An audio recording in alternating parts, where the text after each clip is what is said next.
المصري انه جيش انقلابات. لقد اثبت الجيش المصري انه جيش انقلابات بامتياز. ومن بعد الان اقولها للشباب، لابد ان يشكل في شمال سيناء مجلس حرب، مجلس حرب، مجلس حرب، مجلس حرب، مجلس حرب، مجلس حرب. ثانيا لابد ان تتخذ انتهاءات السلمية. لا سلمية بعد اليوم، لا سلمية بعد اليوم، لا سلمية بعد اليوم، لا سلمية بعد اليوم. ثانيا بعد ان نشكل مجلس حرب في شمال سيناء لابد ان يعلم الجيش المصري والشرطة المصرية والمخابرات والقضاء والاعلام المصري الخائن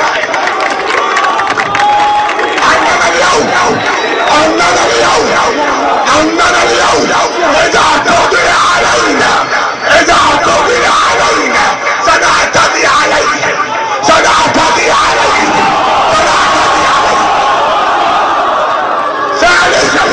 ثالثا قد ياتي غدا او بعده عصيان مدني في جميع شمال سيناء، عصيان مدني في جميع سيناء.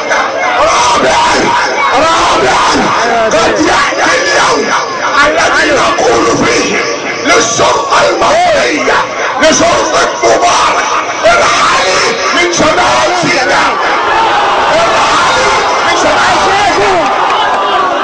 ثالثا